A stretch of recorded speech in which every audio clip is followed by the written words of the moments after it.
મૂળીના સરા ગામે ખાડિયાપરામાં આંગણવાડી આવેલી છે, જેમાં તેની સામે ચોમા બાદા ઉગી પેલી બાવળની ઝાડીઓ ઉગી ગઈ હતી અને આંગણવાડીના કપાવડ માટે 2 વર્ષથી બેલા બાજુમાં નાખવામાં આવ્યા હતા, જેમાં આંગણવાડીના બાળકોને અવરજવર માટે મુશ્કેલ બની રહ્યું હતું।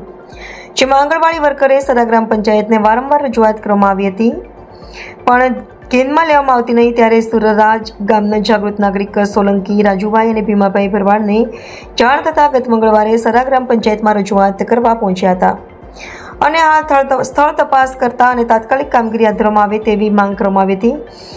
જેમાં આજ રોજ સરા ગ્રામ પંચાયત દ્વારા સરા ગામે ખાડિયાપરા વિસ્તારમાં આંગણવાડી સામે બાવળો સાફ સફાઈ કરી બેલાનો ઓગ નિકાલ કરવામાં આવ્યો હતો, જેમાં આંગણવાડી વર્કર અને નાના બાળકોમાં હંસની લાગણી વ્યક્ત કરી હતી અને ભીમાભાઈ ભરવાડ એક સરા ગ્રામ પંચાયતના સરપંચનો આભાર વ્યક્ત કર્યો હતો। રિપોર્ટર સોલંકી રાજુભાઈ મૂળી। આજ રોજ અમે આજથી 5 દિવસ પહેલાં સરા ગામની અમારી પંચાયતમાં ગયા હતા। અમે જાગૃત નાગરિક તરીકે આંગણવાડીની સફાઈનું કામ બહુ જરૂરી હતું કરવાનું, એટલા માટે અમે પંચાયતમાં તલાટીને વાત કરી અને તલાટી સરપંચ અમારી સાથે કોઓપરેટિવની વાત કરી। આ બધી સફાઈ કામને આ તે અમને મંજૂરી અપાઈ કે તમે માણસો લઈને આ બધું કરાવી લો, જે પણ બિલ થાય અમે ચૂકી દઈશું। અમે જાગૃત નાગરિક તરીકે આ બધી સફાઈ કામ અત્યારે ચાલી રહી છે।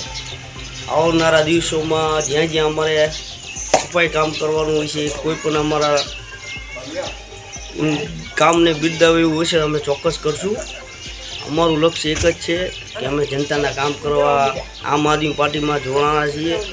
રાજુભાઈ સોલંકી, હું છું ભીમાભાઈ કરગિયા। આવનારા દિવસોમાં ચોક્કસ કોઈ પણ કામ હશે તો અમે ચોક્કસ પ્રજાને કરશું। જય હિન્દ। કામગીરી કરવા બદલ પંચાયત સરપંચનો ખૂબ ખૂબ આભાર।